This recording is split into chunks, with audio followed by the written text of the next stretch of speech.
Good morning, chickadoes and chickadees. Today is Friday, December 11th, and today I'm going to talk about the rhetorical analysis essay as a recap reminder of what needs to be done. This was our focus for semester one or cycle one, where we talked about the rhetorical situation, we talked about the rhetorical triangle, and how everything works in tandem with each other. So we want to take back, look at your notes, look at the beginning weeks, but this is what we covered all through cycle one, looking at how to write a thesis statement, how to write an introduction, how to write a T paragraph, and then of course the conclusion and building it all together. The last essay that we wrote in regards to this was the Patrick Henry piece, but we had small building blocks as we were taking a look at Taylor Swift songs. We were looking at the Dwayne Johnson acceptance video or acceptance speech from the MTV Music Awards. We're looking at the Abigail Adams letter to her son saying, "Buck up, Buttercup, and get the job done. I don't care how young you are."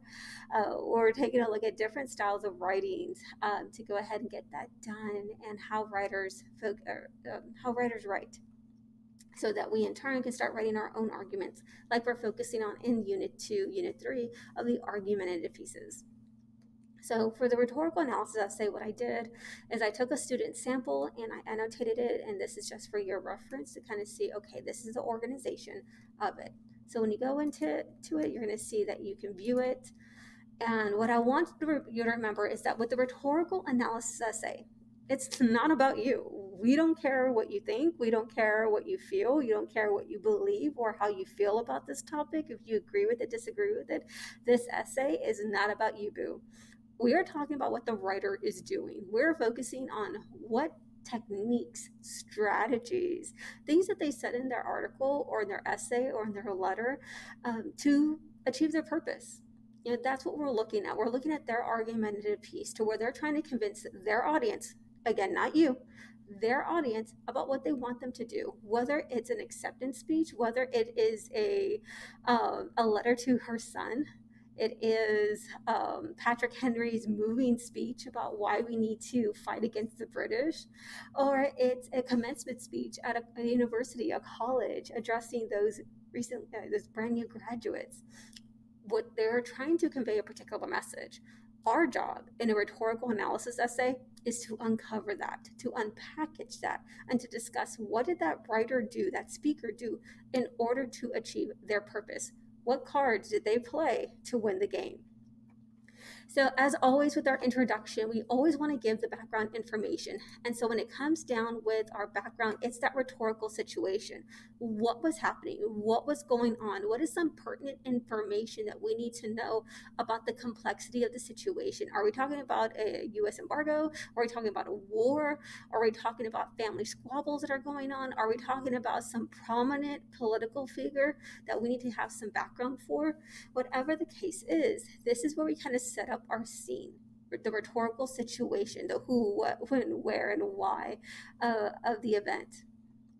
So once you identify that, and again, it doesn't have to be grandiose.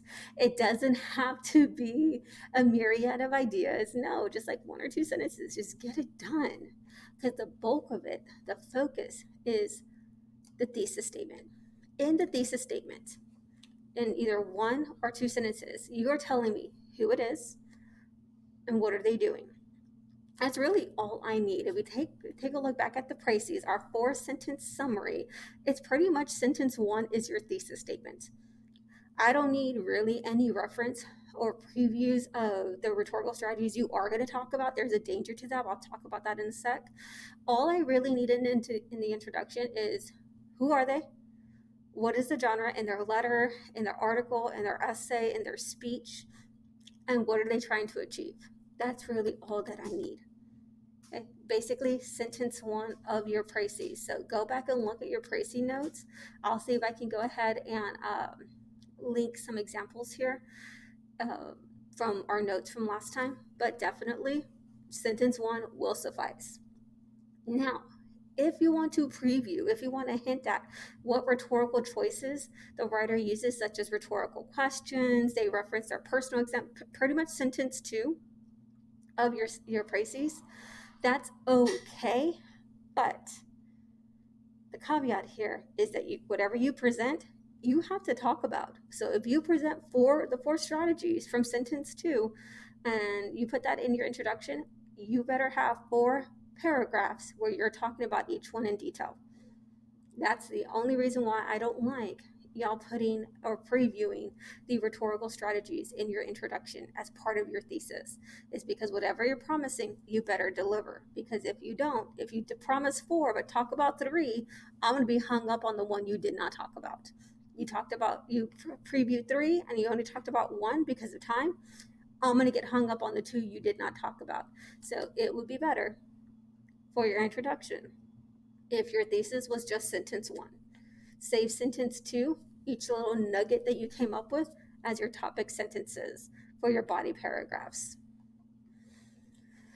So that when you go into your body paragraphs, the topic sentences, again, we're focusing on the T structure here, not Tolman. Tolman's when we talk, when we write, when we're doing the arguing and the convincing.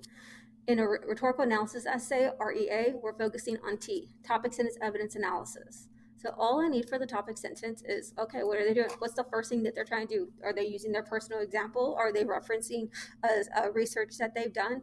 Are they talking about something that happened in the past? What specific item, rhetorical choice, rhetorical strategy are they utilizing here? Then prove it. Give me that embedded evidence with citation. So remember, the embedding, transition to your quote in the text it says, in the article it says, in the speech he says, or jazz it up however you like, but I need that transition. Never, ever, ever do I want to see just a quote dropped in there. Y'all know how I feel about that. Then you provide the quote from the text, and then of course the citation, because you want to show that you know what you're doing. In the parentheses, all you got to do is put the writer's last name. That's it. So then the girth of that paragraph, the meat and potatoes of that paragraph is you talking, yes, you, but you're talking about what they're doing. Remember when we talked about this back in cycle 1, we're talking about that accusatory language. We're using that language to show that this is what they, the writer, are doing. This is what they want to show. This is what they are trying to prove. He is trying to say that. She is wanting to reveal. She is exposing.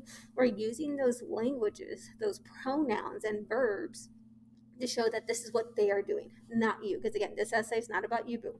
It's about them. In this discussion, you are talking about why did they even bring this up? If this is a game and they're trying to win, what is the card did they throw down? Why would they even throw that card down in this game? How are they using that to their advantage? What is their purpose of bringing that idea up, their personal experience up, that fact, figure, statistic graph up, that study up, the quote or perspective of this, psychiatrist, engineer? Again, why?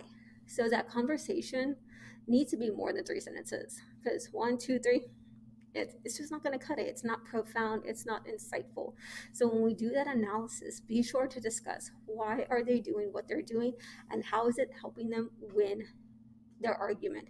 How is it helping them achieve their goal, their purpose of this text, to win that game? So it's it's showing your understanding of what they're doing and why they're doing it. But again, we're using that accusatory language. He continues. He understands that. He wants to reveal. We're using that again, that accusatory language. And then we do that for every preceding paragraph. The second rhetorical choice that we're going to talk about, the third rhetorical choice that we're going to talk about, again, how many? Minimum 1. Minimum 1 body paragraph, but minimum means minimum grade as well. So don't expect full points if it's just 1 weak body paragraph. It needs to be really good to get the majority of the points, and then go for 2 to 3 body paragraphs if you can. But again, they have to be good. I'm looking for quality, yes, but quantity also counts. So that when we get to our conclusion, once we kind of like broke apart their speech, their essay, their letter, their article, and we say, okay, this is what they did first, this is what they did second, this is how they're using this tactic to win their game. Now that we're done talking about what they did, now it's a little bit you and me time. Now it's a little bit about you. In this conclusion, what you're focusing on is, okay, what's the bigger picture here? What's the impact here? How does this relate to you and me? Because if Abigail's talking to her son in 1700s, what's it doing here 2020? If Patrick Henry's getting all upset and he's getting He's getting triggered about what's going on in America and what Britain's trying to do, and again, 1700s, and how does it relate here? This is where we talk big picture. This is where we get philosophical. This is the structure that I told you, your Jerry Springer moment. No matter the craziness that occurred on stage or in the text, now we get some one-on-one time and you talk to me if you need help getting started with this conversation, because just our natural instinct is just to restate what was in our essay. We pretty much spark note what we just wrote. Go ahead and use sentence 3 from your précis where you tell me the purpose and why as your opener if you have a hard time getting started on that conclusion, because then you can talk to me, bounce off that idea and talk to me about why this matters in the grander scale. Like, do you be that philosophical? Do you understand why he was doing what he was doing in that time for today? How it relates, transcends time, how it makes sense and speaks to you now. Okay. Again, not too much, because we don't want to go off on a different tangent. We don't want to start presenting new facts or new ideas. This is just a little bit you and me time and just a sense of that closure. That's what we're trying to achieve in our conclusion. So limit yourself to about 4 or 5 sentences for this conclusion. I would encourage you to go out and look at samples. There's a bunch of videos. Even AP has released some videos about the rhetorical analysis and rhetorical situation, how to tag this. Go for it. Whatever works for you. I've seen a lot of samples online about rhetorical analysis essays, but the thing is that some of them are bad. Well, not some. The majority of them are bad, because a lot of them include language as ethos, pathos, logos. We don't want to see that language in your pieces. We don't want to say the writer uses diction or colorful diction or sad diction. Diction needs to be, we need to know the term, we need to be able to utilize it, but not say it in our writings. So I like the samples that are out there, but they're bad. They're really, really bad. They have good parts, but they're bad. So just be cautious as you go out and look, as you go see other samples. But this is what I'm looking for. This is the structure I'm looking for. I don't want to see the word things or stuff in your essay. That is one of my writing grading pet peeves. I don't want to see ethos, pathos, logos. I don't want to see diction or syntax. Find another way to talk about the writer's text.